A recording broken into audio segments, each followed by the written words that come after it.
Good afternoon. बहुत थोड़े से प्रॉब्लम दिए थे ना। Paragraph, any doubt? Paragraph 1 to 5, any doubt? Quickly.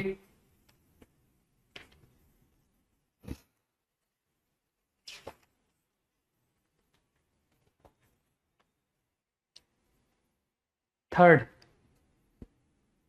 Para 3। यार पैरा 1 में तो यार स्ट्रेट सा था यार, मतलब क्या बताऊं मैं। पैरा 1, पैरा 3 बता देता हूं, है ना। पैरा 1 में तो थीटा लेकर के देख लेना। पैराग्राफ 3 कुछ कंसेप्चुअल है। ट्रिपेजॉइड, अरे ट्रिपेजियम को ट्रिपेजॉइड लिख दिया, ठीक है।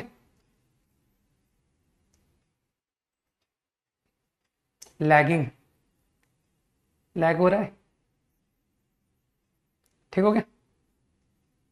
ओके, मैंने क्या किया, मैंने ट्रिपेजियम कुछ एज्यूम कर लिया, ठीक है ना। Okay, non parallel sides which is 8 centimetre, one of whose non parallel side is perpendicular to the base, मतलब दो पैरेलल साइड है और एक लाइन परपेंडिकुलर टू देम, है ना। तो क्यों नहीं मैं एक वर्टेक्स को ओरिजिन ले लूं, है ना। अच्छा, बाकी की लेंथ भी देख लो। 6 और 8 जो पैरेलल साइड है, तो 8, 6, 10, डायग्राम लाइक दिस। तो मैंने तो ट्रिपेजियम एज्यूम कर लिया, सॉरी 10,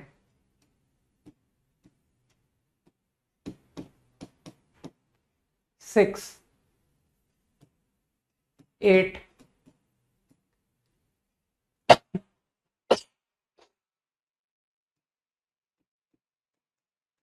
सारी कंडीशन मीट आउट हो गई ना, ठीक है। अब उसकी नेमिंग भी देख लो। A B is 8 and B C 6 and 10 किसको बोला, A D 10, A B C D trapezium like this, ठीक। L1, ए बी को L1 बोला है, L1, L2, L3, L4। अब थोड़ा सा तुमको मीनिंग समझना था, वो नोटेशन का मतलब समझा रहा है। डी पी कॉमा एल को उसने एक्सप्लेन किया है कि ये क्वांटिटी पॉइंट पी का डिस्टेंस लाइन एल से रिप्रेजेंट कर रहा है, ठीक। तो अब जैसे मैं थर्ड पैराग्राफ का फर्स्ट क्वेश्चन देखता हूं, तो interested in Q from L4 less equal to from L3, ठीक। पॉइंट Q का डिस्टेंस L3 से और पॉइंट Q का डिस्टेंस L4 से, तो ये L3 का जो डिस्टेंस है Q का L3 से वो ज्यादा होना चाहिए, ठीक। अब मुझे बताओ, क्या तुमने कभी इक्वल टू सुना है कि सर पॉइंट का डिस्टेंस फ्रॉम L3 बराबर फ्रॉम L4, ऐसा कभी सुना है तुमने? कोई सोच के बताएगा मुझे। Q का डिस्टेंस फ्रॉम L4 बराबर Q का डिस्टेंस फ्रॉम L3, कोई बता सकता है? वेयर विल Q लाई? सोचो सोचो। वेरी गुड नक्षत्र, प्रीति गुड, कई लोग पढ़ने लगे हैं। कार्तिक है ना, उज्जवल, शिवांश, निशांत, नक्षत्र, पार्थ, वेरी गुड, मृदुल, और भी कुछ एक नाम मिस हो गए, अक्षत, भावेश, है ना। ओके, तो आई गेस कई लोगों ने आइडेंटिफाई कर लिया है कि सर बाइसेक्टर पर लाई करेगा, ठीक है पूर्वी। तो L4 L3 का जो बाइसेक्टर है, सबको पता है सर, आपने 3 पॉइंट्स बहुत इंपॉर्टेंट बोले थे याद रखने को। तो एंगल बाइसेक्टर, राइट। इस बारे में भी बुद्धि लगा लेना कि सर ये बाइसेक्टर बी के ऊपर से निकलेगा कि बी के नीचे से निकलेगा, ठीक, ये सब तुमको पता पड़ जाएगा, राइट। तो अब मुझे बताओ, ऑन द बाइसेक्टर तो इक्वल है, but I am interested in point to be away from L3 compare to L4। मैं चाहता हूं पॉइंट का डिस्टेंस L4 से कम हो, L3 से ज्यादा हो। तो तुमको लगता नहीं सर इस बाइसेक्टर के नीचे लीजिए पॉइंट, नीचे, बुद्धि लगाओ। If you want to be away from L3 compare to L4, तो क्या फीलिंग आ रही है कि सर इसके नीचे के पॉइंट्स होंगे, ये होंगे वो पॉइंट्स? अरे जल्दी समझो ना यार। If I take this point, ये पॉइंट तुमको लगता नहीं ये L4 के नियर होगा देन L3, ठीक। अरे मैंने कहा था ना कुशाग्र कुछ लोगों के नाम मिस हो गए, ठीक। तो I think concept is clear to all कि what is this inequality going to represent, this inequality going to represent this entire region. इस रीजन में जितने पॉइंट्स हैं वो इनइक्वालिटी को वैलिड दिखा रहे हैं, है ना। Point satisfying inequality are actually these points which lie here. तो what is the area of region formed by them? Area पूछा है क्या? पूछा क्या था देखें, मेरे ख्याल से एरिया ही पूछा था ना। Find the area of region form, ठीक है, satisfied by Q, formed by Q। अब तो इस क्वेश्चन में बिल्कुल दम नहीं बचा, ठीक। लेकिन तुम तो जानते हो कि सर हम लोग रिवीजन ऐसे ही तो करते हैं, हमारा ट्रिग्नोमेट्री, क्वाड्रेटिक ऐसे ही रिवाइज होता है ना। स्ट्रेट लाइन का सवाल कर रहे थे, रिवाइज ट्रिग्नोमेट्री हो गई नहीं। तो जो स्मार्ट लोग हैं वो कहेंगे सर आप पता क्या करिए, ये लिखिए थीटा, और इस थीटा की tan वैल्यू मुझे पता है ना, क्योंकि इतना तो हम कंस्ट्रक्शन से आपको बता देंगे। 6, ये हो गया 4, ये हो गया 8, तो आपका tan थीटा है 2, और आपको चाहिए थीटा बाई 2, सही है, थीटा बाई 2। तो लोग जानते हैं कि सर यूजिंग SL लोनी आपको tan थीटा बाई 2 निकाल के देते हैं, 1 माइनस कॉस अपॉन साइन। कई लोग समझ गए ना। And what is cos theta? कहना सर tan थीटा कितना आया था, 2 आया था ना, tan थीटा 2 आया था। तो कॉस थीटा कितना बनेगा, tan थीटा 2 मतलब 2 अपॉन 1, 1 बाई √5, और साइन थीटा 2 अपॉन √5। तो कुछ लोगों को बात समझ में आ गई कि सर ये रहा tan थीटा बाई 2, और फिर तुम समझ ही रहो कि तुमको इस ट्राइंगल का एरिया चाहिए ना। This is tan and this is what, this is tan of tan into tan theta by 2। तो I know altitude, I know base, apply half base height, very easy. अब मुझे लगता है कि तुम इसका सेकंड क्वेश्चन खुद से कर सकते हो ना, है ना। पैराग्राफ नंबर 3 का question number 2, distance of point R on AD line पर R लेना है फ्रॉम वर्टेक्स A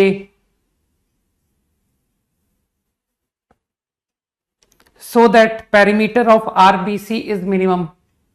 तो R पॉइंट इस लाइन पर है और पेरीमीटर ऑफ RBC, तो कुछ लोग समझ गए ना कि सब पेरीमीटर होता है RB plus RC plus BC, यही होता है ना। तो मेरे ख्याल से समझ पा रहे हो कि सर ये तो नोन है, तो आपका सारा ध्यान यहां होना चाहिए। RB प्लस RC मिनिमम कैसे होगा, तो किसी को वो क्या कहते हैं उसको,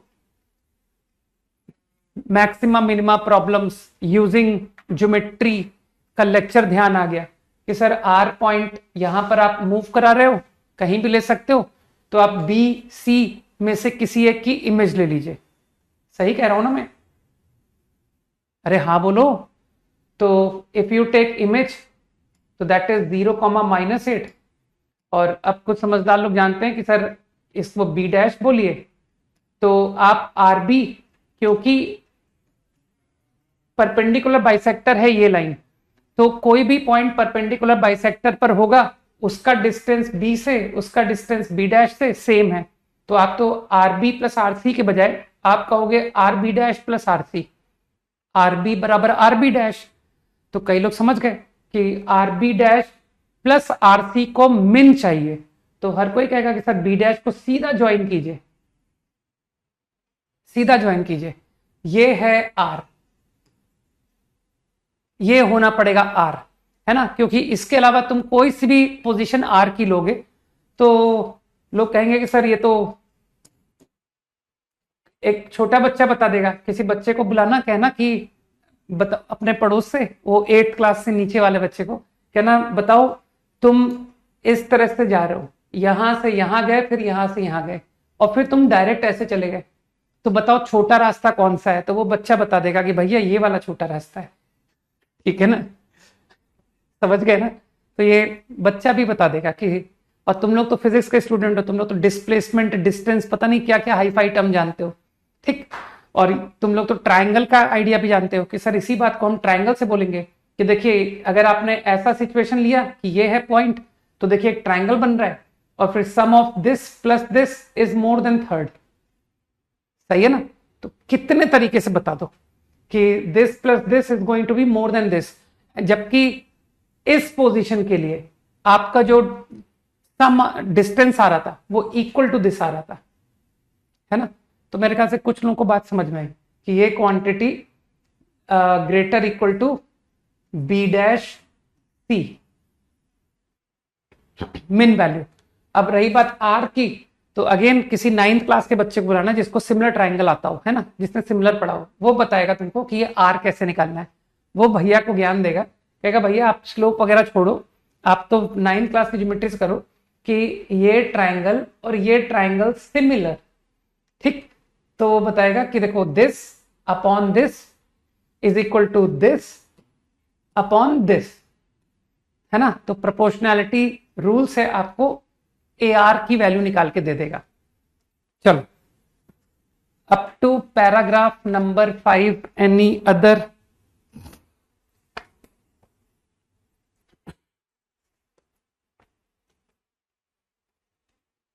फोर का B, locus of foot of perpendicular from origin on variable line.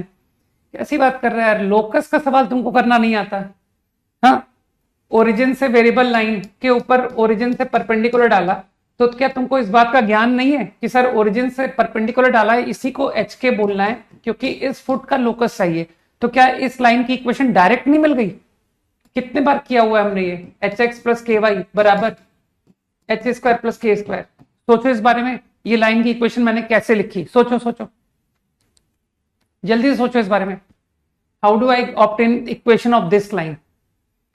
Slope नहीं मिल गया तुमको कि सर ये इक्वेशन का जो स्लोप है वो माइनस एच बाई के होगा, दिमाग लगाओ।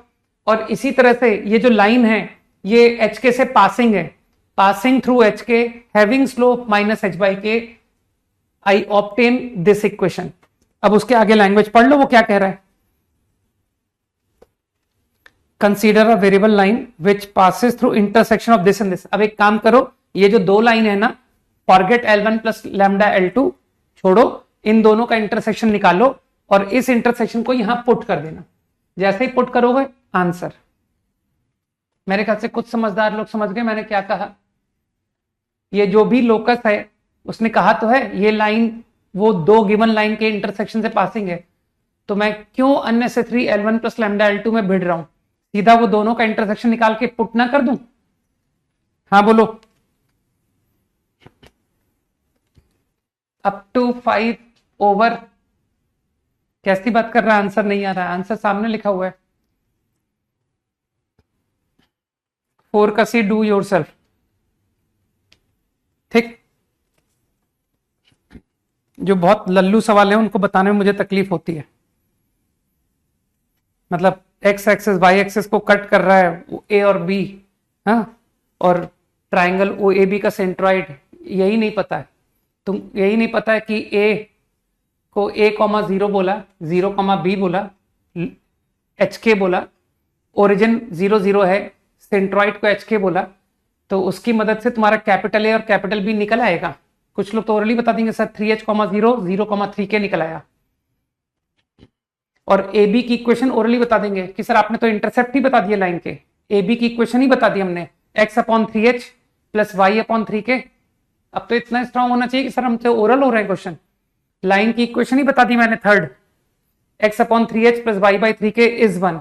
और फिर समझदार लोग फिर वही बोलेंगे कि सर ये लाइन दोनों के इंटरसेक्शन से पासिंग थी ना, ये जो दो लाइन के इंटरसेक्शन से पासिंग, तो आप तो वो जो इंटरसेक्शन पॉइंट है ना उसको फिर यहां भी पुट कर दीजिए।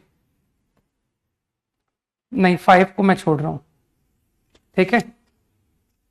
Question number 7, paragraph number 7, okay.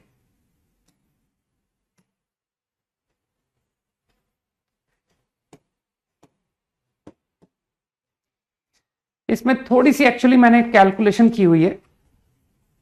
Legs of a right triangle you understand, A B है ना, all three sides are integers, ठीक है।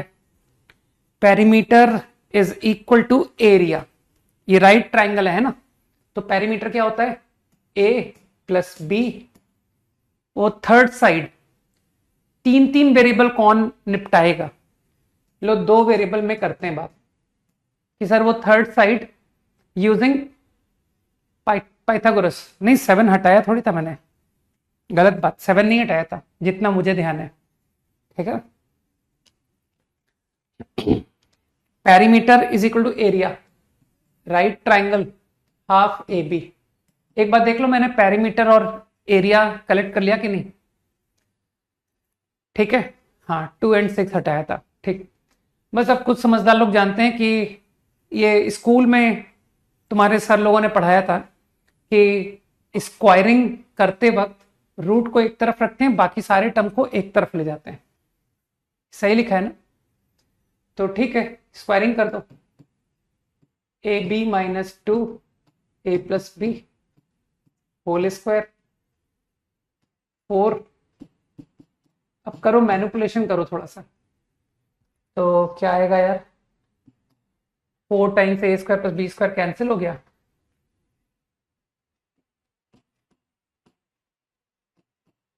प्लस 4 इंटू 2ab है ना, वो 4a square plus b square काट दिया मैंने, माइनस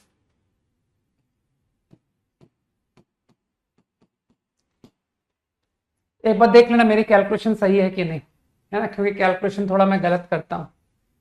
तो एक ए बी कॉमन आ रहा है,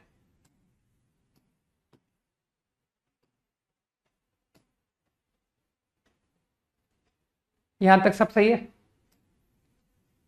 अब तो जो लोग मुझे जानते हैं दे नो कि मेरा नेक्स्ट स्टेटमेंट क्या है, मैं सुनना चाहता हूं मेरा नेक्स्ट स्टेटमेंट क्या है। After this step what is my next statement, factor, good. whenever alpha is there beta is there and alpha beta is there try to make factor, तो आई थिंक फैक्टर बहुत easily बन गए, a minus 4 b minus 4 है ना 16, लेकिन यहां तो 8 है तो इसका मतलब है 8 ऐड करना पड़ा, ऑल ओके।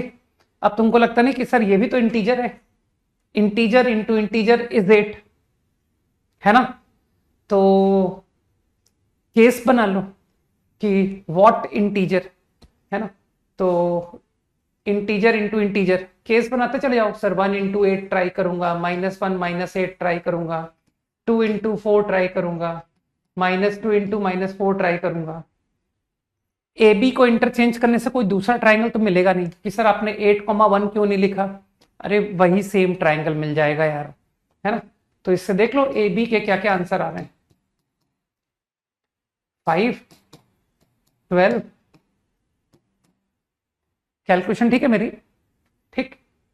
-1 -8 लेने से क्या हो रहा है, मेरे ख्याल से गलत हो रहा है, अरे ए और बी नेगेटिव आ गया यार, ये नेगेटिव आ गया, 4 माइनस, तो लिजेक्ट हो गया। एंड व्हाट अबाउट दिस, ये भी रिजेक्ट हो गया, कहना सर 0 आ गया, वन साइड इज 0, तो व्हाट इज नेक्स्ट आंसर 6,8। और कुछ गलत तो नहीं किया मैंने, और कोई केस मिस तो नहीं कर दिया, देख लो एक बार, संभव है मैंने मिस कर दिया हो, और अगर कर दिया है तो वो तुम टैकल कर लो कि हाँ सर हम सही कर लेंगे। ठीक,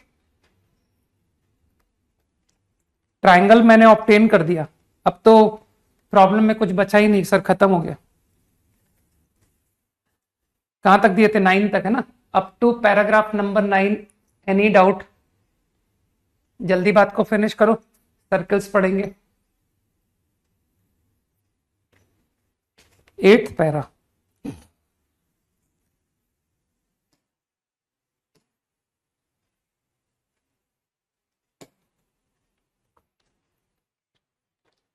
डायग्राम बनाओ।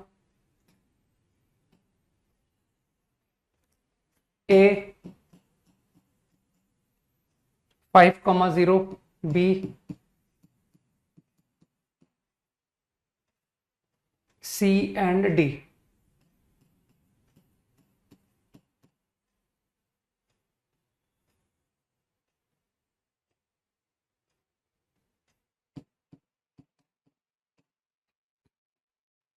रेक्टेंगल, ठीक है।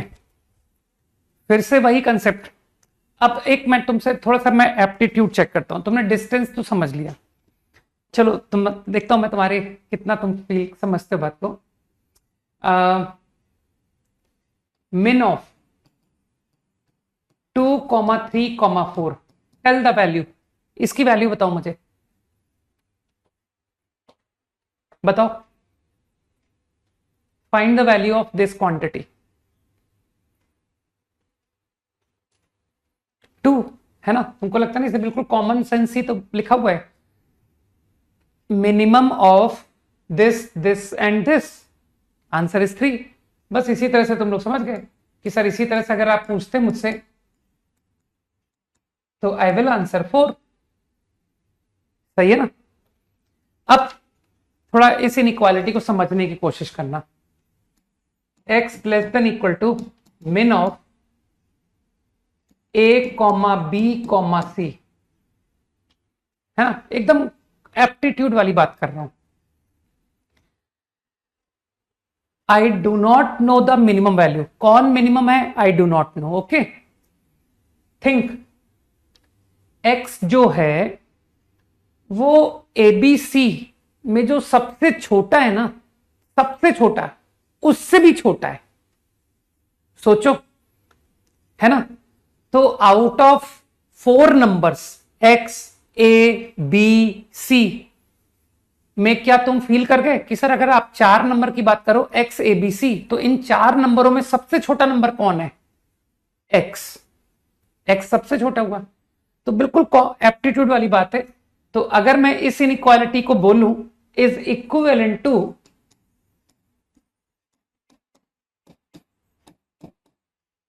एंड, तो इज दिस करेक्ट और not? This inequality is equivalent to this, true false?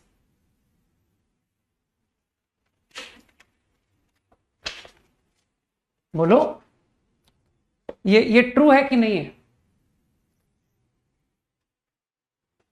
अगर ये ट्रू है तो ये ट्रू होगा, यस नो? अरे तो आई थिंक यस। ओके, तो सभी लोग कह रहे हैं करेक्ट। तो अब मीनिंग तुम समझ गए कि यहां प्रॉब्लम में लिखा हुआ है पॉइंट P का distance from AB is less than equal two point P का डिस्टेंस फ्रॉम BC। तो कुछ लोग को समझ में आ गई बात कि सर ये जो आपने इतना हाईफाई इनइक्वालिटी लिखी है ये इसमें कन्वर्ट हो गया, distance from less equal to less equal to less equal to. आपको ये सारी बातें वैलिड करनी पड़ेंगी। सोचो, all 3 have to be true. तो मेरे ख्याल से कई लोगों को बात समझ में आई कि हाँ सर ये तीनों बातें ट्रू होनी पड़ेंगी, तभी तो AB से डिस्टेंस इज द लीस्ट। बस अब तो 1 by 1 करो, बिकॉज अब तो तुम लोग स्ट्रांग हो कि सर AB और BC को निपटाते हैं। AB BC, तो कई लोग जानते हैं कि सर वो बाइसेक्टर, अभी तो बताया था आपने bisector. I want to be near to AB, तो मानते हो इसके नीचे, है ना, इसके नीचे आया। AB एंड CD ये बेचारे तो 2 पैरेलल लाइन है, ये तो तुम कॉमन सेंस से कर लोगे कि सर मिडिल लाइन लीजिए विच इज 3/2 और इस मिडिल लाइन के नीचे रहिए, ठीक, तो इसका भी बिलो। कई लोग समझ गए। अब बात आती है A B and A D, तो यू विल अगेन अंडरस्टैंड कि सर ए बी और ए डी, फिर से A D A B again bisector, तो बाइसेक्टर के फिर नीचे, because I want to remain closer to A B, तो I want to satisfy all inequalities, इसे भी इसे भी इसे भी, तो इस इनइक्वालिटी के थ्रू ये बाइसेक्टर के नीचे आया, इस इनइक्वालिटी के थ्रू, लास्ट इनइक्वालिटी थ्रू ये बाइसेक्टर का नीचे, और इस इनइक्वालिटी थ्रू ये लाइन के नीचे, तो satisfying all, this is the region, ठीक, विच पॉइंट विल सेटिस्फाई, जो इन तीनों को सेटिस्फाई करेगा वो यहां लाई करेगा। सही है।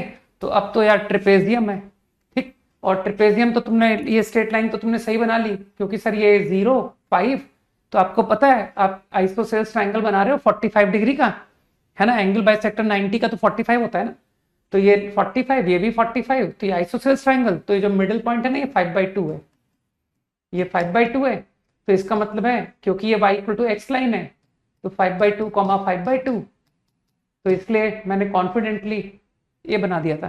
सही है। और अभी भी तुमने कहा ना सर ये y = x लाइन है, तो मेरे ख्याल से ये (3) है, तो लो ये 3,3 हो गई। सही है। और तुम तो फिर अकल लगा के बोल दोगे ओरली कि सर सब कुछ ओरल कर लो आप, तो ये भी तो आइसोसेल्स है 45-45, तो जब ये हाफ है तो ये भी हाफ है, तो ये 5/2 है ना, x 5/2, तो ये 2 हो गया, 2,3, सब तुम्हारे सामने। तो पहला क्वेश्चन तो ये ट्रेपेजियम कोई भी निकाल लेगा कि सर इसमें बचा ही क्या है।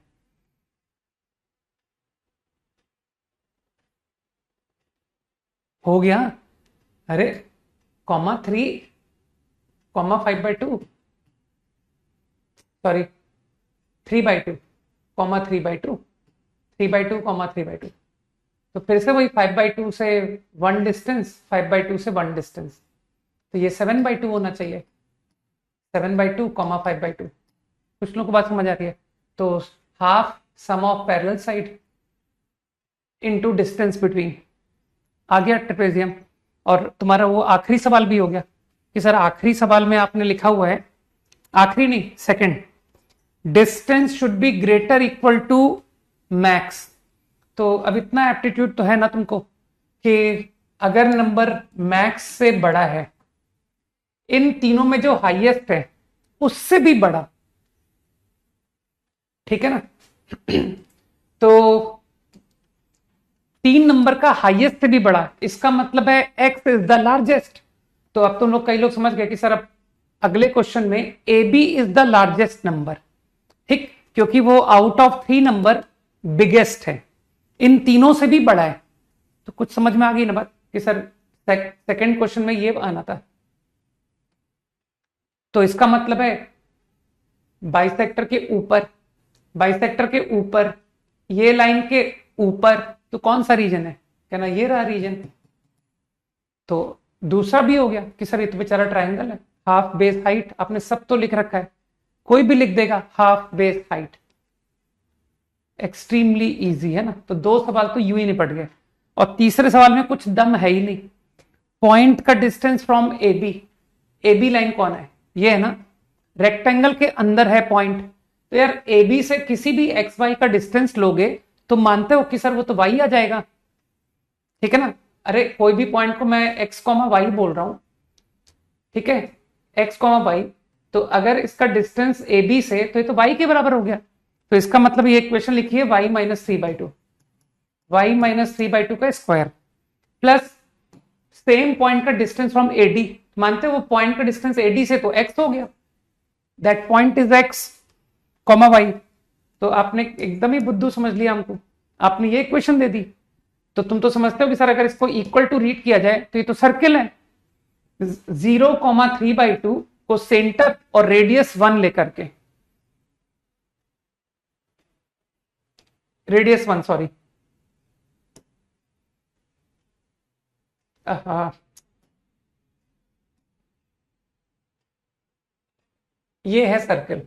लेकिन अब तुम इनइक्वालिटी का मतलब समझ रहे हो ना, कि सर सबको वन साइड लाइए, तो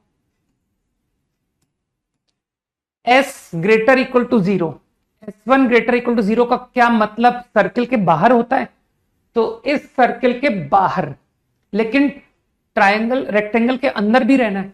तो आई थिंक तुम समझ गए कि सर इस एरिया को रेक्टेंगल के एरिया से घटा दीजिए, तो that is going to be the answer. तो आखिरी पार्ट भी समझ गए ना तुम। Discussion over.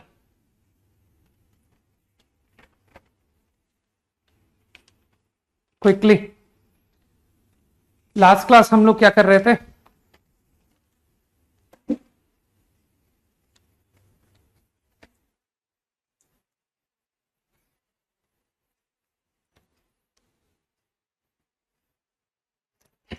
ठीक है,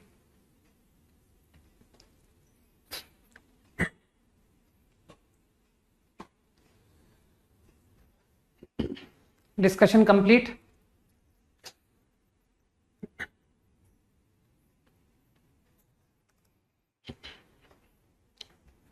जिन लोगों को बुक के आने में कुछ दिनों का प्रॉब्लम आ रहा है ना, आई थिंक आज वीकेंड है ना, तो मुझे लगता है कि मंडे ट्यूसडे तक तो आ ही जानी चाहिए ना। ठीक है, तो अगर मैं इनकेस आज होमवर्क देता हूं, आज फ्रॉम दिस बुक, तो उस क्वेश्चन का फोटो खींच करके मैं ग्रुप में डाल दूंगा। हैप्पी? अब तो खुश हो, राइट? क्योंकि मेरे पास शायद होमवर्क है नहीं, और मैं चाह रहा हूं कि थोड़ा सा तो कर लें, एक रीजनेबल। और अभी स्ट्रेट लाइन को करने में फायदा भी है कि सर कोऑर्डिनेट बहुत अच्छा हो जाएगा, है ना।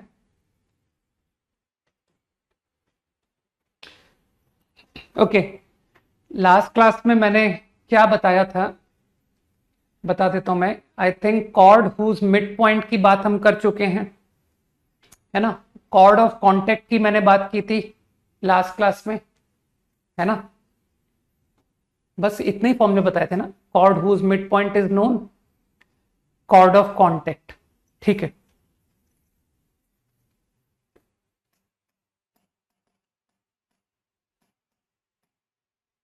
Let's see a important definition.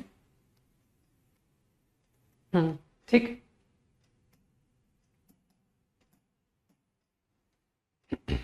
Director circle. हाँ, टेंजेंट की इक्वेशन देख चुके हैं ना। बहुत अच्छा कर रहे हो हर्ष, समय बर्बाद होने से बच जाएगा तुम्हारा। लिखो, डेफिनेशन लिखो, डेफिनेशन लिखो।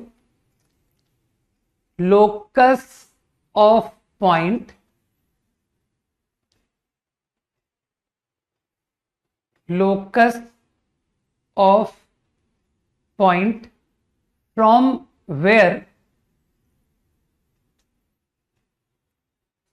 tangents, from where tangents drawn to a given circle,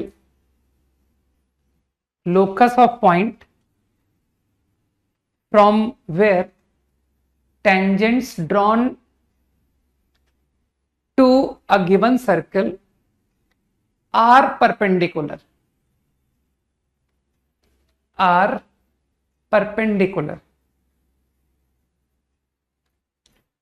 is called director circle,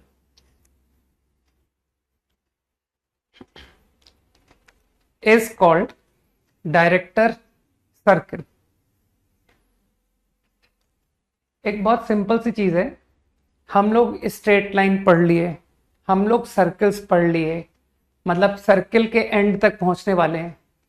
is there any excuse कि कोई मुझसे बोले कि सर सर्किल के खत्म होने तक भी मैं एसओटी को आपने जितना पढ़ाया था वो सब नहीं खत्म कर पाया, और मैं उसका होमवर्क नहीं कर पाया, जो आपने लोनी से होमवर्क दिया, जो आपने उसकी शीट कराई। ठीक है, तो मेरे ख्याल से तुम्हारे पास इनफ टाइम है till circle ends, make sure your solution of triangle also ends. जिन लोगों का solution of triangle बैकलॉग में चल रहा है, क्योंकि मेरा एकदम स्ट्रॉन्ग ओपिनियन है कि जिसको सॉल्यूशन ऑफ ट्रायंगल में की ज्योमेट्री में दिक्कत है कि सर सॉल्यूशन ऑफ ट्रायंगल की ज्योमेट्री का पार्ट हमें दिक्कत देता है, उनको straight line, circle, conic section, है ना, वेक्टर 3D वो कर तो लेंगे आगे जाके, लेकिन जो सॉल्यूशन ऑफ ट्रायंगल में स्ट्रांग होंगे कि सर हमने वहां की ज्योमेट्री बहुत अच्छे से की थी, उन लोगों को ये सारे टॉपिक्स बहुत इजी लगने वाले हैं. ठीक है, तो ऐसे सेट बना करके चैप्टर्स को स्ट्रांग करो कि सर अभी 11th में मेरा set of chapters solution of triangle, straight line, circle, this is one family. Okay, फिर मैं धीरे धीरे तुम लोग को फैमिलीज बताता चला जाऊंगा कि देखो 11वीं में तुमने एक फैमिली ये स्ट्रांग कर ली, फिर अगली फैमिली मैं तुमको फिर बताऊंगा कि अब चलो अगली फैमिली को स्ट्रांग करते हैं, which is permutation combination, binomial theorem, probability. ठीक, तो ऐसे करके कुछ सिंपल फैमिली ऑफ चैप्टर्स हम लोग स्ट्रांग करते चले जाएंगे एंड फिर we will come to know कि अरे सर मेरे तो मैथ्स में मोर देन 60%, 70% तो आराम से आते हैं. ठीक है ना.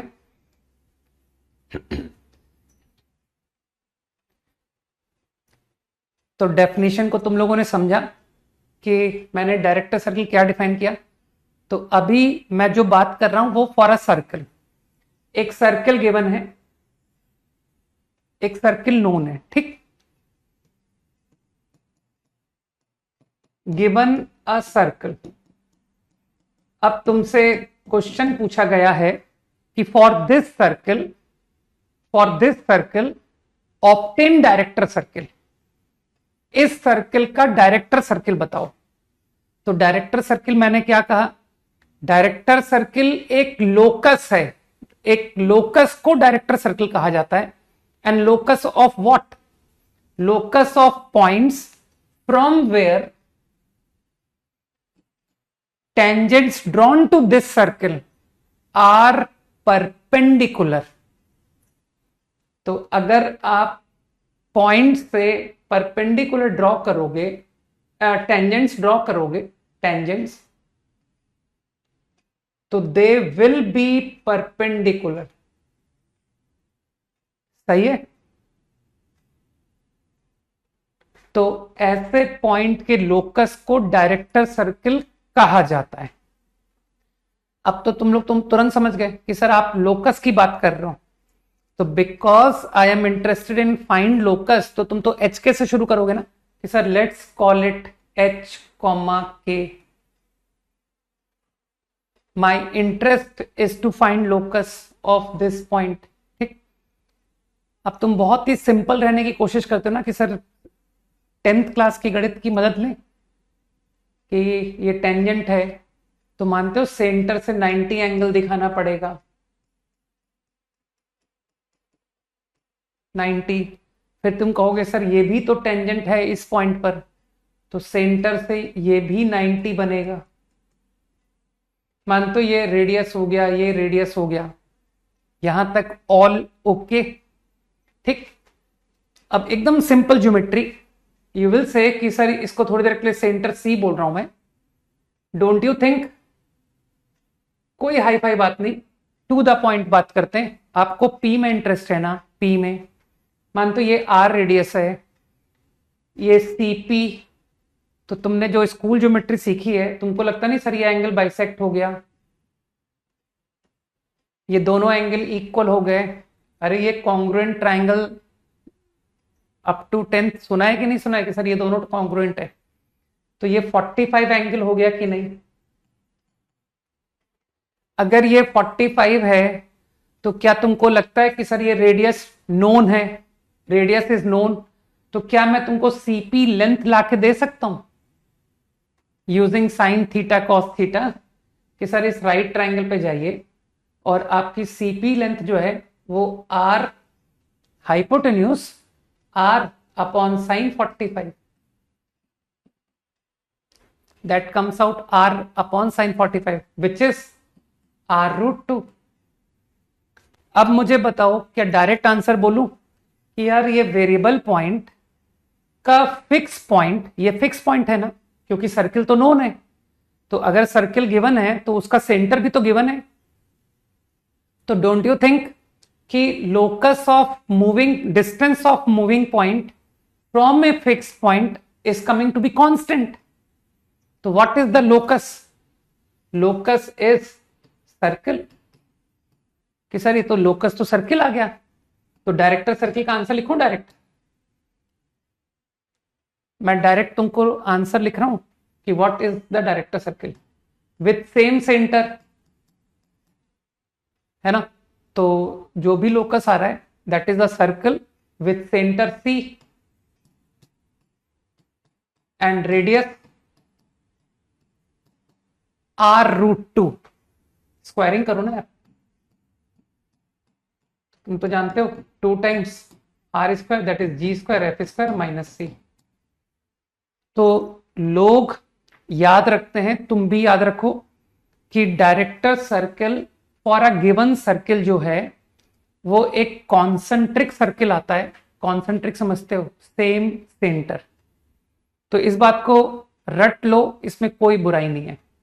हालांकि नहीं भी रटोगे तो भी बहुत इजी है, लेकिन रट लो यार, कुछ तो हम याद करें कि sir director circle for a given circle is a circle with same center as the given circle and radius r√2, root times the radius of given circle।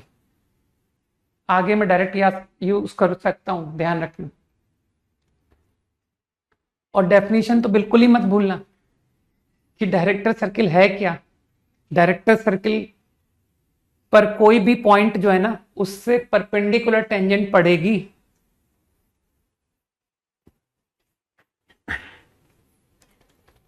अच्छा, अब मैं एक इंटरेस्टिंग बात बताता हूं, है ना। एज आई सेड कि हम लोग फैमिली ऑफ चैप्टर्स को स्ट्रॉन्ग करते चलें, तो ये जो भी हम लोग सर्कल्स में पढ़ रहे हैं, ये सारे आइडियाज तुमको हर 2 डिग्री कर्व में लगते हुए दिखेंगे।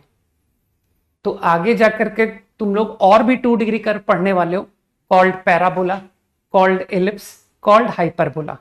ठीक है, तो वहां भी ये कंसेप्ट कंटिन्यू होने वाले। Not the results, at least definition तो सेम रहेगी। मतलब मैं आगे संभव है तुमसे कहूं कि पैराबोला के लिए डायरेक्टर सर्किल निकालो, तो तुमको डेफिनेशन पता होनी चाहिए कि डायरेक्टर सर्किल होता क्या है।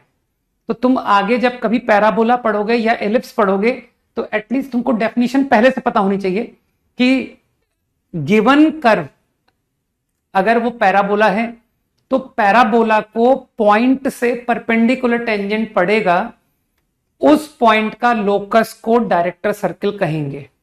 समझ गए? इसी तरह जब एलिप्स में पढ़ना, हाइपरबोला में पढ़ना, तो डेफिनेशन यही रहेगी, locus of point from where tangents to the given curve are perpendicular. ठीक है, तो इस वजह से सर्कल्स को ध्यान से पढ़ोगे तो तुम्हारा कोनिक सेक्शन तुमको बिल्कुल ही हल्का लगेगा कि सर बिल्कुल दम नहीं है चैप्टर में। ठीक है, तो इसी फैमिली को हम इंट्रोड्यूस कर देंगे ना कि पैराबोला, एलिप्स, हाइपरबोला को भी let's take under the same family with straight line, circle and SOT.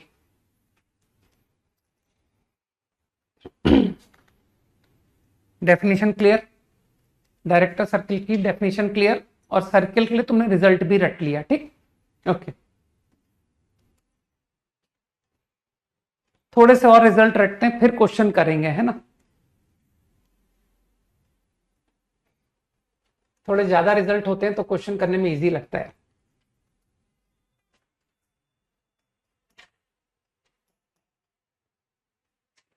Equation of pair of tangents to a circle from a given point.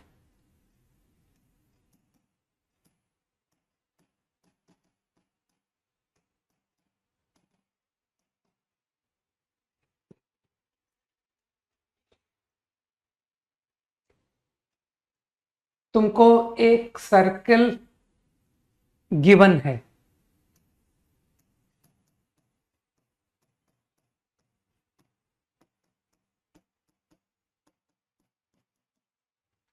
तुमको एक पॉइंट गिवन है, ऑब्वियसली पॉइंट सर्कल के बाहर होगा, alpha beta, otherwise tangents बनेगी ही नहीं। ठीक, अब क्वेश्चन क्या है तुम लोग समझ गए? Obtain equation of pair of tangents from the point to the circle. ठीक,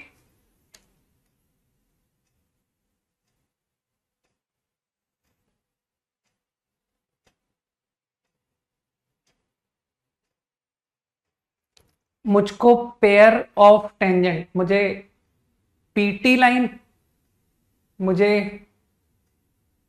पी आर लाइन, अरे कुछ भी नाम बोल दिया यार, ठीक है, मुझे ये दोनों लाइन की कंबाइंड इक्वेशन चाहिए।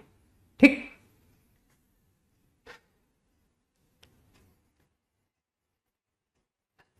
थोड़ा सा डिफिकल्ट है लेकिन समझना, मतलब उतना भी डिफिकल्ट नहीं है। खैर, व्हाट आई डिड इज, मैंने कहा कि जो कांटेक्ट पॉइंट है वो टी और आर रहने दो, मैं ए और बी नाम दे रहा हूं, ए और बी। जानते हो ना कि सर इस ए बी लाइन की इक्वेशन मुझको लिखनी आती है? बताओ, do you know the equation of A B? हाँ बोलो, ए बी की इक्वेशन लिखनी आती है कि नहीं आती है?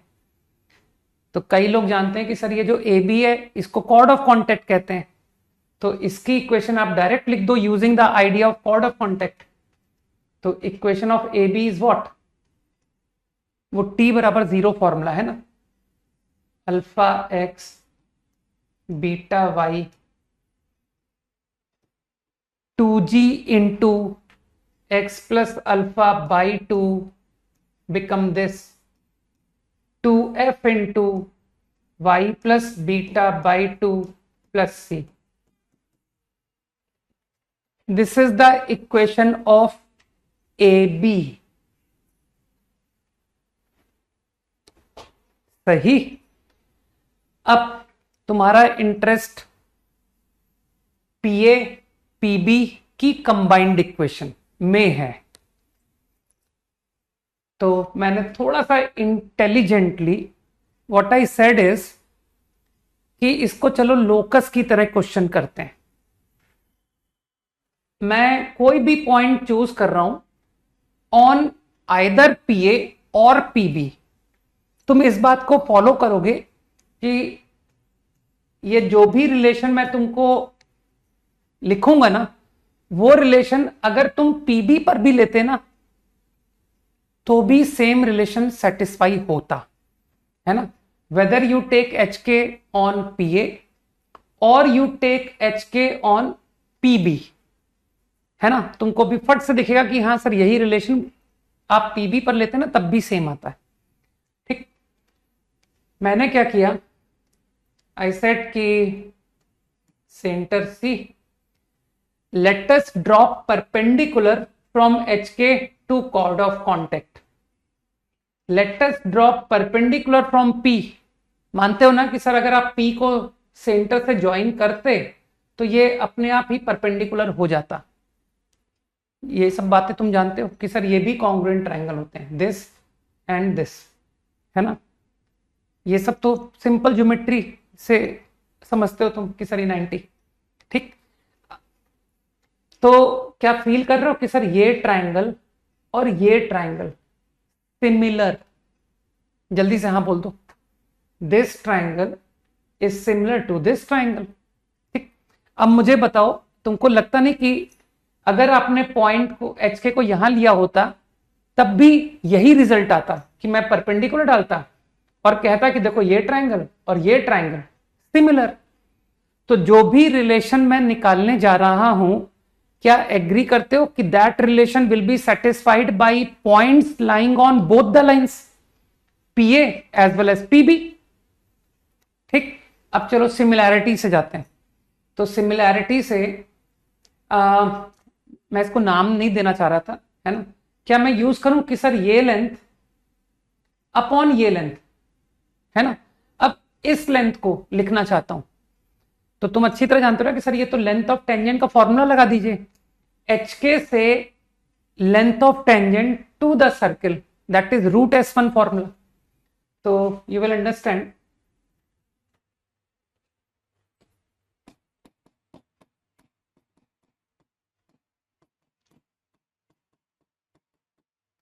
अपॉन, नाउ फ्रॉम P, ये भी लेंथ ऑफ टेंजेंट, मैं प्रोपोर्शनल लगा रहा हूं, है ना, basic proportionality theorem.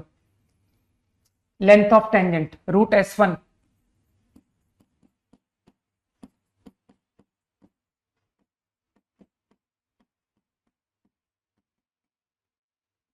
Is equals to, क्या मैं ये परपेंडिकुलर्स का रेशियो बोल दूं कि sir this length upon this length. ठीक, तो अब मानते हो I am going to take perpendicular distance of HK from the line, है ना. तो ये रही लाइन, इससे मैं HK का परपेंडिकुलर डिस्टेंस लिखने जा रहा हूं. तो परपेंडिकुलर डिस्टेंस भी तुमको लिखना आता है, alpha H beta K plus H plus alpha F plus C mod. अब ज्यादा दिमाग मत लगाना कि सर वो divide by under root coefficient of x square plus coefficient of y square. Do you agree कि अभी मैं इसी लाइन का परपेंडिकुलर डिस्टेंस अल्फा बीटा से लूंगा, तो तुमको लगता नहीं कि सर वो divide by under root coefficient of x square plus y square उसमें भी आएगा, तो मानते हो वो ऊपर नीचे कट गया, है ना. अपॉन, तो मेरे ख्याल से तुम मैनिपुलेशन समझ पा रहे हो कि परपेंडिकुलर डिस्टेंसेस का ratio. Now I think distance किसका लिया था मैंने, अल्फा बीटा का, फ्रॉम दिस लाइन. तो तुमको परपेंडिकुलर डिस्टेंस का फॉर्मूला अभी भी आता है, मैं इस बात का यूज कर रहा हूं. अल्फा स्क्वायर प्लस, ये रही लाइन है ना, plus beta square plus 2G alpha plus 2F beta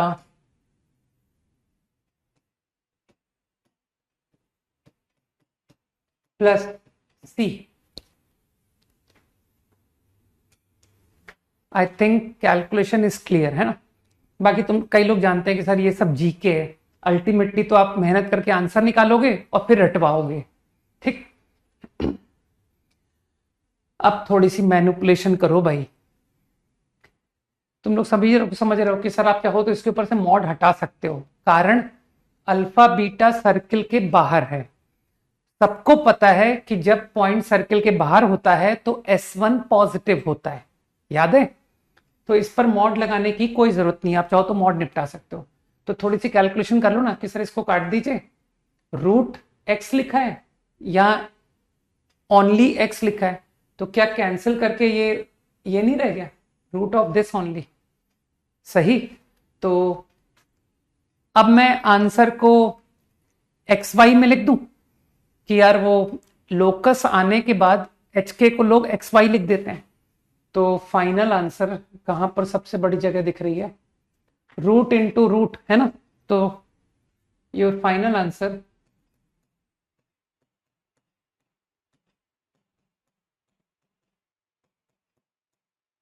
under root into under root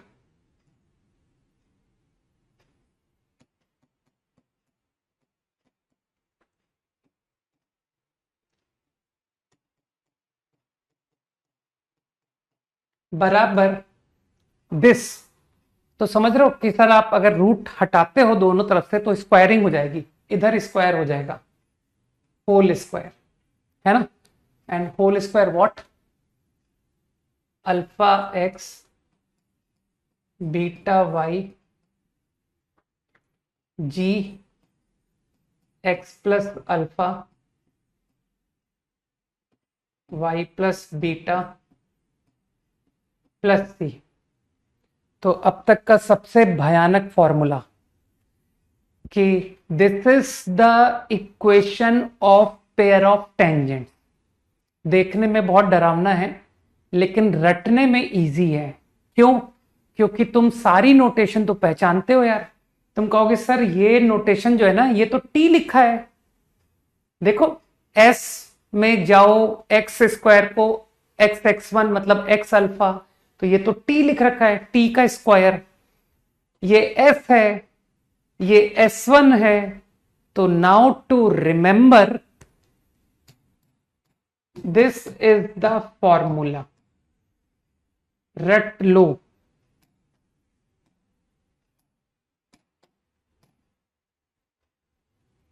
I will now directly apply as formula. तो कभी भी मुझे जरूरत पड़ेगी pair of tangents from point to a circle, I will directly use the formula.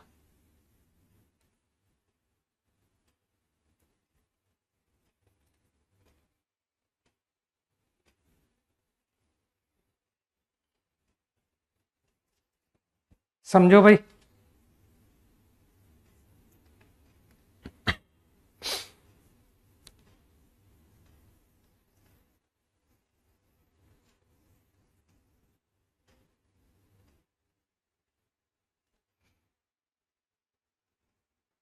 ठीक है ना?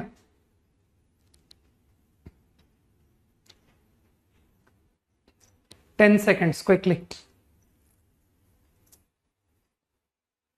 तो अब तुमको डायरेक्टली बस फॉर्मुलेज याद करने हैं कि sir chord whose mid point का फॉर्मूला टी बराबर S one, chord of contact का फॉर्मूला टी बराबर जीरो, टेंजेंट का फॉर्मूला टी बराबर जीरो, पेयर ऑफ टेंजेंट का फॉर्मूला टी स्क्वायर बराबर एस एस वन, है ना?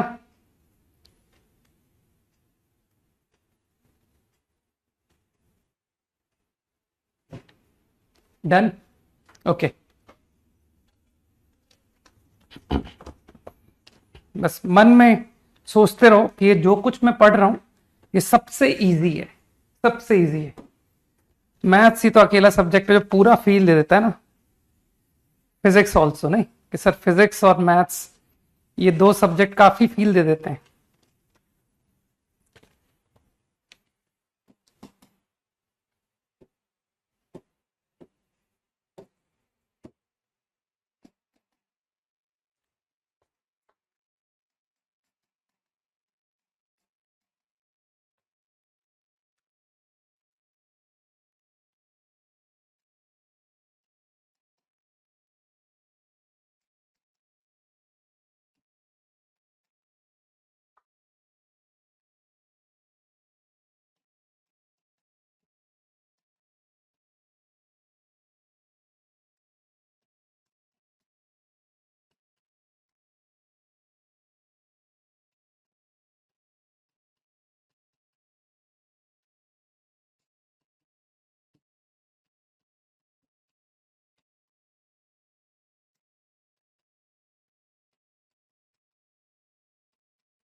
करो।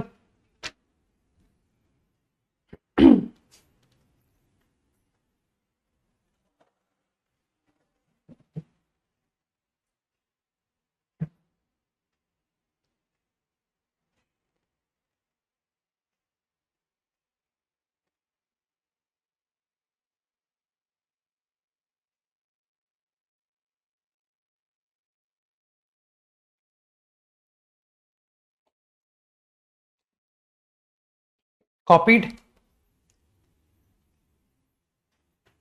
10 seconds more to copy.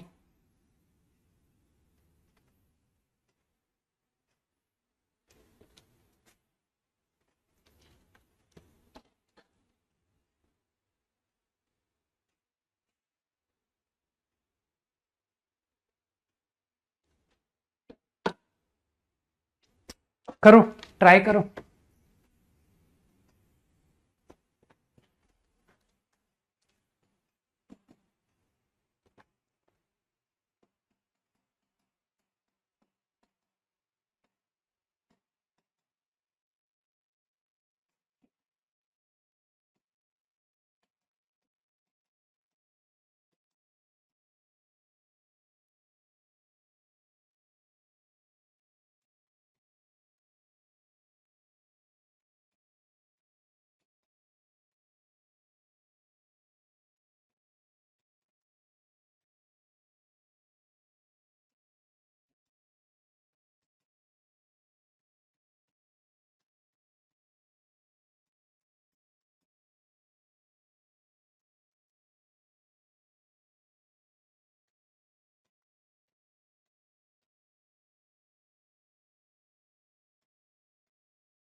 नहीं, अब वो तुम देखो यार, पहले अटेम्प्ट तो करो, इतनी जल्दी पूछने क्यों लगे, ट्राई करो।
दो आंसर आएंगे, इतना तो क्लियर है। जो लोग मुझको समझते हैं वो इतना अच्छी तरह जानते हैं कि मैं बगैर कंस्ट्रक्शन के क्वेश्चन शुरू करता ही नहीं, है ना। तो एक rough construction, this is the circle with centre 3, -2 and what is the radius? Radius 9 plus 4 plus 3, 4, radius is 4, ठीक। अब 7,4, 7,4 को रफली दिखाऊं तो 7,4, एक तुमको मैं अपनी कुछ छोटी छोटी आदतें बताता हूं। जब भी एक सर्किल बनाते हैं ना, तो मेरा thought point horizontal, point vertical दिखाने का भी है ना। कई बार काम आ जाता है। तो तुमने कहा ना रेडियस 4, तो आई सेट कि यार हॉरिजॉन्टल पॉइंट 7, -2 सर्किल पर लाई करेगा, -1, -2 सर्किल पर लाई करेगा, 3, 2 will lie on circle, 3, -6 will lie on circle। इस बात से एग्री करते हो कि नहीं करते हो कि यार बस यूं ही मैंने 4 पॉइंट दिखा दिए, अरे वो काम आए ना आए कोई बात नहीं। नाउ 7,4, 7,4 को तुम फील कर गए कि sir 7,4 same x coordinate is somewhere here, ये रहा 7,4।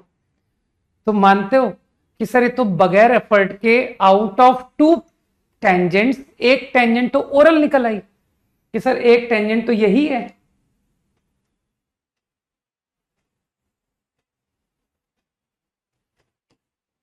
एक आंसर तो x बराबर 7 हो गया, सोचो। बाकी चिंता मत करो, हम लोग कैलकुलेशन से भी दोनों आंसर निकाल लेंगे, ठीक। And one other tangent is this, ठीक। नाउ लेट्स सी, है ना। मैंने कहा ना जो लोग मुझे जानते हैं, ठीक, तो जो लोग मुझे जानते हैं वो देखो क्या समझेंगे कि मैं क्या करने वाला हूं, है ना। मैंने सेंटर को ज्वाइन किया एंड आई सेड कि ये जो लाइन है ना, ये लाइन, इसका मुझे स्लोप पता है। अरे ये दो कोऑर्डिनेट की मदद से लिख दो, ठीक। तो इसका इंक्लिनेशन एक्स एक्सिस के साथ कुछ अल्फा है, तो मानते हो सर tan अल्फा मुझे मालूम है, tan alpha is 4 + 2 6 upon 7 - 3 4, that is 3/2। इस बात को एग्री करते हो ना? ठीक। अब तुमको दिख रहा है कि टेंजेंट टेंजेंट, तुम अच्छी तरह जानते हो कि सर ये दोनों ही टेंजेंट इक्वल एंगल बनाएंगे विद दिस लाइन, सही? तो क्या तुमको लगता है कि अगर मैं ये एंगल निकाल लूं थीटा, तो तुम्हारी जो दो टेंजेंट है, एक टेंजेंट इस लाइन से, इस लाइन का एक्स एक्सिस के साथ एंगल अल्फा है, तो मानते हो one tangent is going to be theta less and one tangent is going to be theta more inclined compare to this line.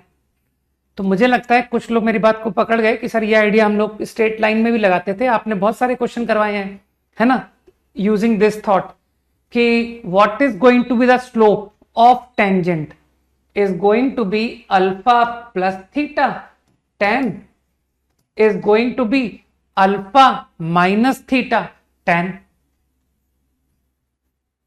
बुद्धि लगाओ, ठीक?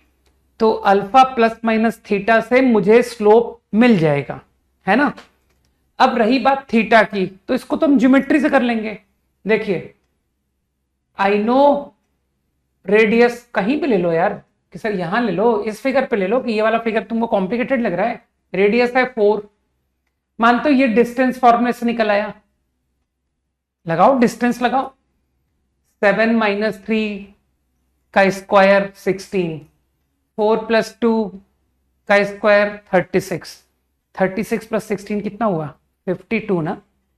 52 का अंडर रूट, 52 को मेरे ख्याल से तुम 2√13 बोल सकते हो। तो कई लोग समझ पा रहे हैं कि सर आपका जो tan थीटा है ना, वो आ गया, अरे sin थीटा निकल रहा है तो tan थीटा भी निकल आएगा, ठीक? कि सर sin थीटा आपका आ गया 4/2√3, दैट इज 2/√3 √13, ये sin थीटा है। तो व्हाट इज tan थीटा?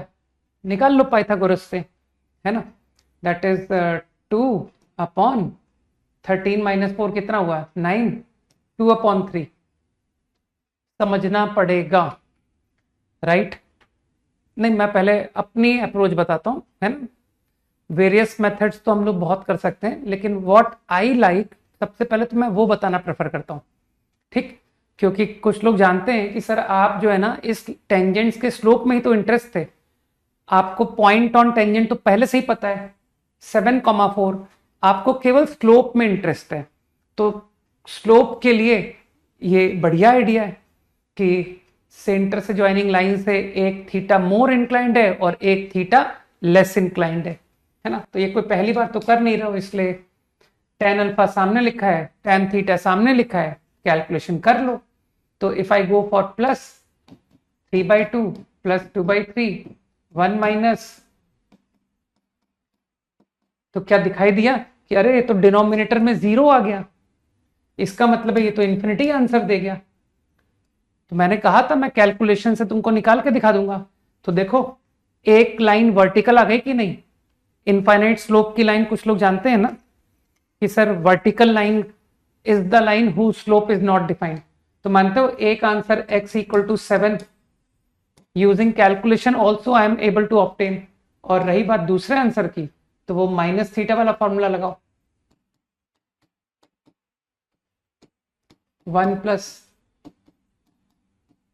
कितना आ गया 2, ऊपर कितना है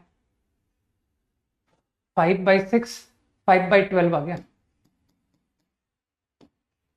तो other answer is having slope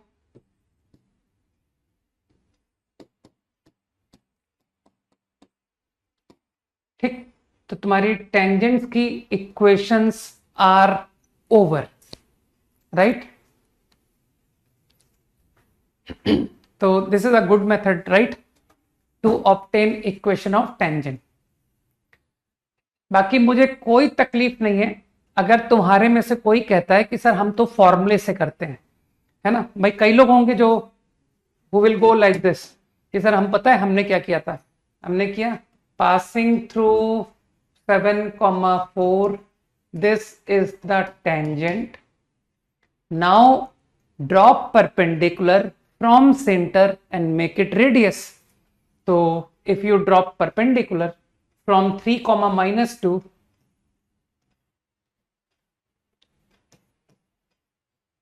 पता नहीं मैं कैलकुलेशन सही कर रहा हूं कि नहीं,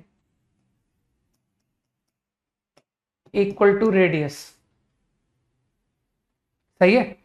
तो जब इसको करोगे ना तो you will get to know कि अरे यार ये तो m² तो कट गया, केवल एक ही आंसर आया। तो बाय डूइंग कैलकुलेशन में तो आंसर कॉपी मार ले रहा हूं, ठीक है, कि सर ये तो एक ही आंसर आया। लेकिन जो समझदार लोग हैं वो लोग क्या कहेंगे कि यार सर्किल के अगर बाहर है पॉइंट तो दो आंसर आने चाहिए, तो ये एक सिंगल आंसर कैसे आया। तो तुमको पता है ना कि किसी भी इक्वेशन को सॉल्व करने से इंफिनिटी आंसर कभी आता है क्या। लोग इक्वेशन सॉल्व करके आंसर लाते हैं 2, 3, 5, कभी इंफिनिटी नहीं आता। तो क्योंकि I am getting only one answer लेकिन आने तो दो थे, तो इसका मतलब है दूसरा आंसर गारंटी इंफिनिटी है, समझो। तो मुझे कोई तकलीफ नहीं है अगर तुम लोग इस आइडिया से कर रहे हो, मुझे कोई प्रॉब्लम नहीं है, ठीक। बट आई विल अप्रिशिएट कि अगर मैं इस तरह के सॉल्यूशन देता हूं तो मैं ज्यादा अप्रिशिएट करूंगा और उसका तुम लोग को रिवॉर्ड भी आगे जाके समझ में आएगा कि सर इस तरह की थिंकिंग ज्यादा रिवॉर्डिंग है ना। क्योंकि ये तो फॉर्मूला बेस्ड सी थिंकिंग है कि यार कैलकुलेशन करते जा रहे हैं, तो जब कुछ ट्रिकी सिचुएशंस होंगी तो ये सारी बातें आपको ज्यादा मदद करेंगी, है ना, कि सर ज्योमेट्री से सोचना आया हमको, एग्री। तो इसलिए मेरे हिसाब से तो तुम घर पे कर रहे हो तो दो सारे मेथड करो कि सर मैंने तो इस तरह से भी किया, इस तरह से भी किया, ठीक। Okay, now about point of contact. अब तो यार तुम लोग कुछ है नहीं क्वेश्चन में कि सर एक पॉइंट ऑफ कांटेक्ट तो सामने बना हुआ है, ये रहा 7, -2। अब आपको ये कांटेक्ट पॉइंट चाहिए, ठीक। तो अब तुम्हारे पास दोनों अप्रोच है। अगर तुमने डायग्राम बिल्कुल एक्यूरेटली बनाया है कि यार ये डायग्राम है, जो कि मैंने बहुत ध्यान रख के बनाया था, तो तुम कह सकते हो कि सर पैरामेट्रिक फॉर्म से आंसर कर लीजिए। तुम में से कोई कह सकता है sir foot of perpendicular formula use कर लीजिए, है ना। आई थिंक मैंने किसी को देखा भी था, लिखा हुआ देखा है ना, किसी ने लिखा था कि सर वो फुट ऑफ परपेंडिकुलर है ना। तो बिल्कुल सही कह रहे हो, foot of perpendicular is very good method, right. तो टू ऑब्टेन दिस कोऑर्डिनेट, ठीक। और तुम में से कोई और पता क्या कहेगा, वो कहेगा सर इस पॉइंट को मान लीजिए x1 y1, फिर x1 y1 पर टेंजेंट लिखिए यूजिंग t = 0 कंसेप्ट, फिर उस टेंजेंट को इस आंसर से आइडेंटिकल कराइए। दो लाइंस आइडेंटिकल करनी आती है कि नहीं आती है, ठीक है, कि हाँ वो 10th क्लास में सिखाया था, दो स्ट्रेट लाइन आइडेंटिकल कब होती है, को इंसिडेंट कब होती है, ठीक। कोएफिशिएंट ऑफ x का रेशियो, कोएफिशिएंट ऑफ y का रेशियो, कांस्टेंट का रेशियो, सब बराबर। याद आया, देखो 10th क्लास की मैथ्स कितनी इंपॉर्टेंट है, ठीक। बाकी जो थर्ड आइडिया बोला ना वो मैं सबसे कम एंटरटेन करूंगा, ठीक, कि सर हम तो इस कोऑर्डिनेट को मान के टेंजेंट लिखते हैं और फिर आइडेंटिकल करते हैं, क्योंकि मुझे, है ना। तो फुट ऑफ परपेंडिकुलर से कर लो यार। तो तुम्हारी लाइन की इक्वेशन क्या थी, 12y, तुम्हारे लिए छोड़ दूं क्या, है ना, कि सर हम कर लेंगे, ठीक। और जो लोग पैरामेट्रिक से कर रहे हैं वो लोग समझ रहे हैं कि सर ये लाइन का स्लोप है 5/12, तो ये लाइन का स्लोप है -12/5, तो -12/5 की मदद से कॉस थीटा निकलेगा, साइन थीटा निकलेगा। सबको पता है कॉस नेगेटिव, साइन पॉजिटिव। फिर पैरामेट्रिक फॉर्म से 4 distance above from this coordinate, तो पैरामेट्रिक से तो सबसे बढ़िया मेथड आ गया। लेकिन उसके लिए ये इंपॉर्टेंट था कि तुम ये आइडेंटिफाई करेक्ट करो कि पॉइंट ऊपर है कि नीचे है ना। तो बस उसमें इस बात की इंपॉर्टेंस है भाई।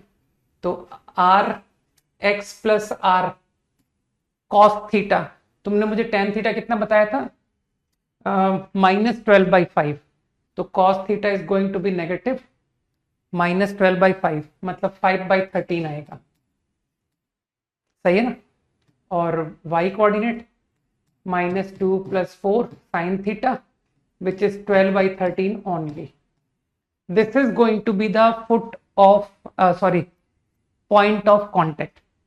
बाकी foot of perpendicular is also a very good approach कि सीधा ये लाइन लिखी है, ये लाइन, इसके ऊपर वो foot of perpendicular वाला फॉर्मूला इस्तेमाल करो, you will get the answer. और अदरवाइज सर वो last approach, assume x1 y1, write tangent equation at x1 y1, make identical with this equation, obtain x1 y1.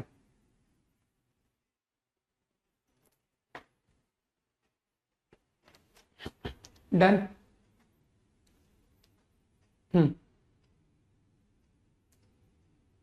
5 seconds quickly. Done, huh? अगला अगला तो एकदम बेकार question है।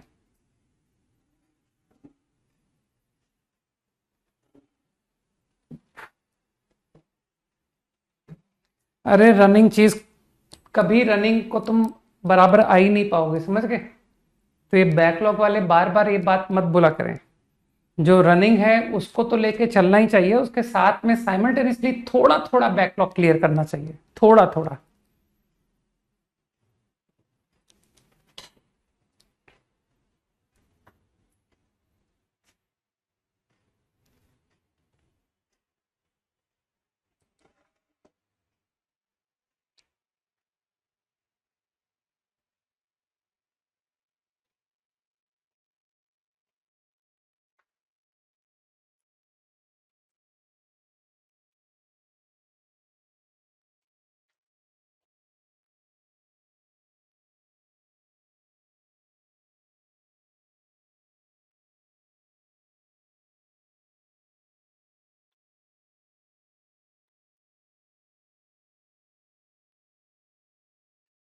ये तो बहुत आसानी से निपटा दिया ना कि सर इसमें क्या करना है, परपेंडिकुलर टू लाइन, ये रही आपकी लाइन,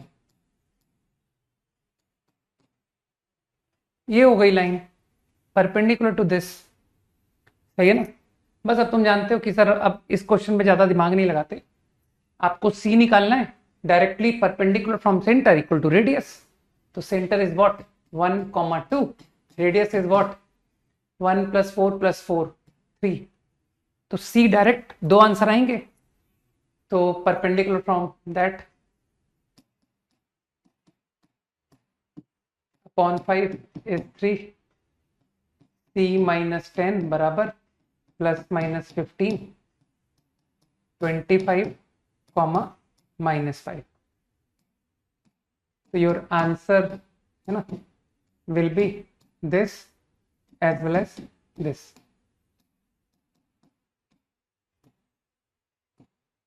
इसके लिए तो यही बेहतर सॉल्यूशन है ना कि सर इसमें क्यों बुद्धि खर्च करें।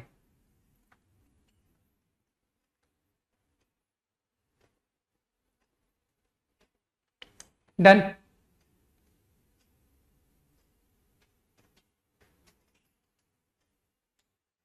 अगला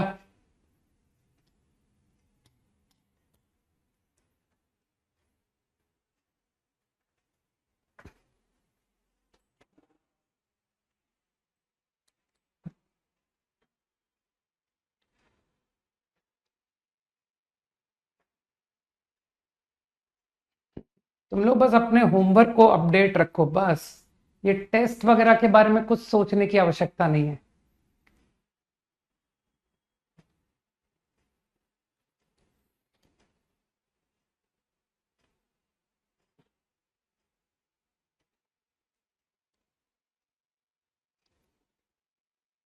करो, ट्राई करो।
लिख दूंगा, चिंता मत करो, शॉर्ट में लिख दूंगा, आगे से आदत ही बना लेंगे, ठीक है ना, कि कभी भी सच दैट को फुल फॉर्म लिखने की कभी आवश्यकता नहीं है, हमेशा शॉर्ट में लिखो।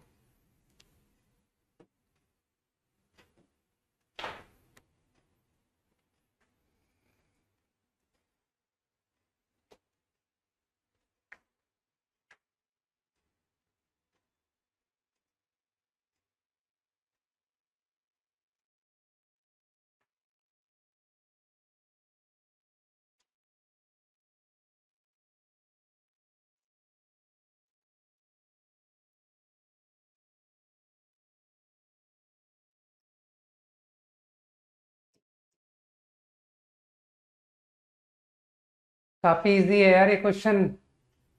X square y square 8 2√2 comma 0 0 comma 0 0 comma 2√2 minus 2√2 comma 0।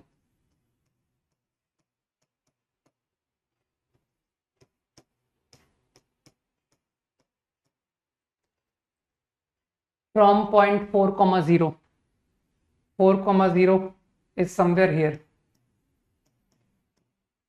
Obviously दो आंसर्स तो आएंगे ही, लेकिन उसने फिर फर्स्ट क्वाड्रेंट भी तो लिखा है। अच्छा ठीक है, टेंजेंट की क्वेश्चन पूछी नहीं उसने, तो टेंजेंट तो पूछा ही नहीं, तो मैं क्यों टेंजेंट निकालू, है ना। Tangent is drawn from P to the circle touches it at A in first quadrant. तो मानते हो एक ही टेंजेंट पे इंटरेस्ट है मेरा, इस टेंजेंट में जो इसे फर्स्ट क्वाड्रेंट पर टच करेगा। अब तुम तो जानते हो मैं ज्योमेट्री से करता हूं क्वेश्चन, है ना, कि सर आप तो ये सेंटर से 90 दिखाओगे, ये एंगल निकाल लोगे ज्योमेट्री से कि ये 4 लेंथ है और ये 2√2 लेंथ है, तो 2√2 अपॉन 4, 2√2 अपॉन 4, ये 1/√2 हो गया ना, is sine theta, hypotenuse sorry altitude upon hypotenuse sine theta. तो ये तो 45 डिग्री आ गया, 45 डिग्री, इजी। तो अब तुमको क्या चाहिए, ए चाहिए ना, तो ए कोऑर्डिनेट।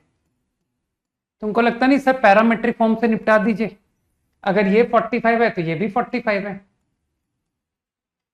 तो using parametric form 0 plus 2√2 into cos 45, this also is same, so I think A comes out 2,2। तुमसे B पूछा था, है ना, तो B का आंसर आई थिंक सही बता दिया अभिषा, गुड।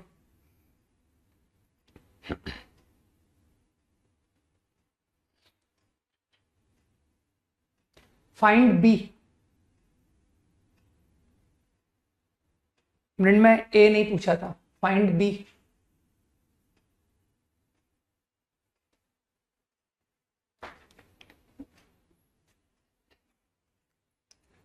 टाइम आउट हो गया क्या, नहीं,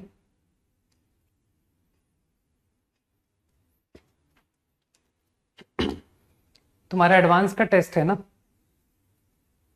तो होमवर्क रहने देते हैं, है ना, कि सर मंडे को ही तो क्लास है, आराम करो, टेस्ट के लिए पढ़ो और क्या, ठीक। ये क्वेश्चन पता तुक्के से हो रहा था, हालांकि तुक्के से नहीं होता तब भी बता दूंगा मैं, लेकिन ये क्वेश्चन तुक्के से हो रहा था कि सर आप 4 लेंथ चाहिए ना, तो ये बाई ऑब्जर्वेशन खत्म हो गया, -2,2 ये 4 डिस्टेंस ही है, 2 और -2 दैट इज 4, ठीक। और इसी तरह से तुमने एक और आंसर ओरली पहचान दिया कि सर 2, -2, तो बी के पॉसिबल आंसर्स, ठीक है ना, बी के पॉसिबल आंसर्स आर -2,2 या 2, -2, जो कि तुमने ऑब्जर्वेशन से निपटा दिया, ठीक। मान लो कि सर मैं इसको ऑब्जर्वेशन से नहीं कर पाया, मान लो मुझे नहीं दिखा, तो तुम पैरामेट्रिक फॉर्म लगा लेना। हियर ए से 4 डिस्टेंस पर पॉइंट, तो तुम ऐसे कर लेना कि सर मैंने तो क्या किया था, 2 + 4 cos थीटा। अब ये थीटा को लेके कंफ्यूज मत हो जाना, ये पैरामेट्रिक फॉर्म का इस्तेमाल कर रहा हूं, कॉमा 2 + 4 sin थीटा। इसको obviously I will satisfy 2 equation of circle. समझ रहे हो ना कि सर 4 डिस्टेंस का पॉइंट, तो now I am going to put this point to the equation of circle and from there I will get theta. ठीक, तो अगर ये इतना इजी क्वेश्चन नहीं होता जो कि ओरली दिख गया, तो उस केस में तुमसे वो थोड़ी सी कैलकुलेशन करवा लेता, और क्या। Idea must be clear, okay, quickly next.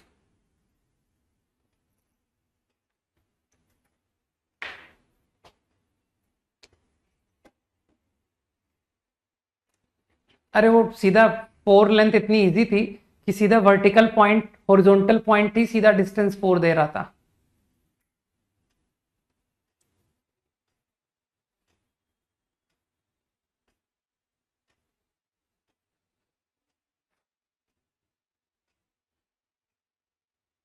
हम्म,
हो गया।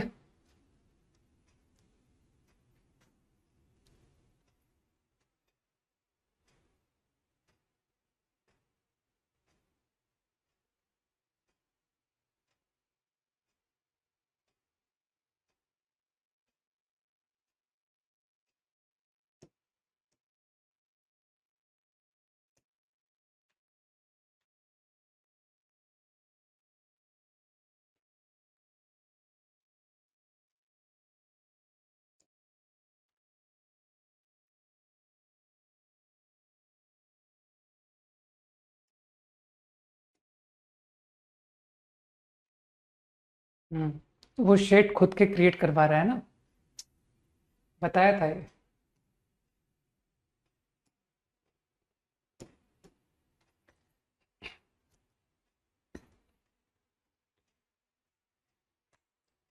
नहीं, लैम्डा और म्यू में आंसर आएगा मेरे ख्याल से। तुम तो बगैर प्रॉब्लम का मतलब समझे क्वेश्चन करते ही नहीं हो।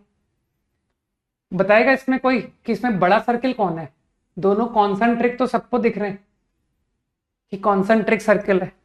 बिगर सर्किल कौन है? लैम्डा बड़ा है कि म्यू बड़ा है? हाँ, सही आंसर अभिषेक। बताओ which one is bigger circle, lambda या म्यू?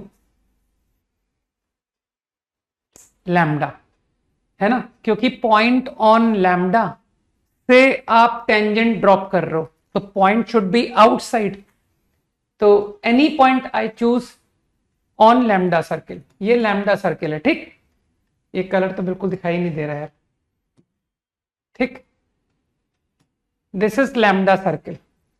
तो अब तुमको तो पता है मैं क्या करता हूं, टेंजेंट ड्रॉन। सही। अब जब टेंजेंट बनी है तो तुमको सेंटर से 90 भी तो दिखाना पड़ेगा कि सर सेंटर से ज्वाइन करके 90 एंगल तो बता दीजिए। ठीक, मानते तुम्हारा इंटरेस्ट क्या है? तुम्हारा इंटरेस्ट है टू गेट दिस लेंथ, ये आंसर फाइंड करना है।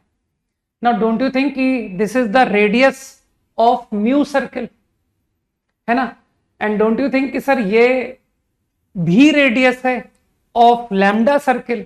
तो यार ये तो खत्म हो गया, है ना? देखो कि सर ये तो R1 स्क्वायर, सॉरी R1 और R2 पर पाइथागोरस से प्रॉब्लम खत्म हो गया कि इतना इजी क्वेश्चन आप देते हो, R1 square minus R2 square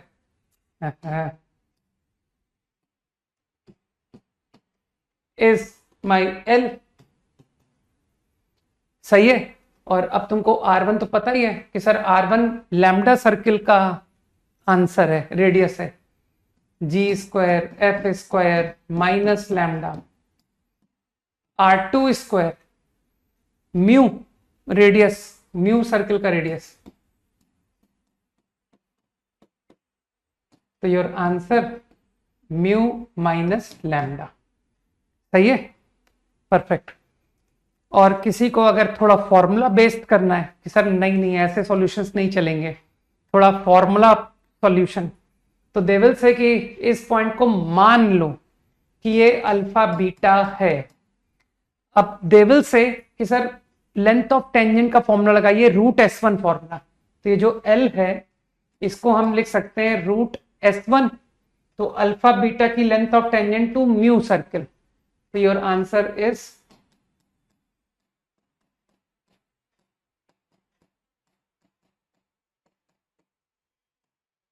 सही। आंसर ये थोड़ी छोड़ोगे। नाउ डोंट यू थिंक कि आंसर अल्फा बीटा में थोड़ी दूंगा मैं, है ना? तो क्या मैं अब अल्फा बीटा का यूज करूं कि alpha beta lies on this equation? तो if I make alpha beta lie on this equation, तो you will get to know alpha square plus beta square plus 2g alpha plus 2f beta is minus lambda। तो मेरे ख्याल से ये पूरा quantity हटा सकते हो तुम माइनस लैम्डा। इजी कि I get the same answer. Okay, चलो ठीक है, नेक्स्ट क्लास में कंटिन्यू करते हैं। ठीक है, तो नो होमवर्क, अपने अपने बैकलॉग निपटाओ। मैंने छोड़ दिया क्योंकि तुम्हारा टेस्ट है ना, तुम्हारा टेस्ट है ना पक्का? जल्दी से बताओ टेस्ट है कि नहीं है? जितना मुझे ध्यान है तुम्हारा ही टेस्ट है आई थिंक। अरे कोई बच्चा जल्दी से बताए मुझे, संडे को तुम्हारा ही टेस्ट है ना? हाँ ठीक, मैं भूल जाता हूं मैं ना। ठीक है, चलो आज आराम करो बस। ठीक, ओके, बाय, जय हिंद। वो एक क्वेश्चन बचा हुआ अगली क्लास में लिखेंगे। ठीक है, ओके।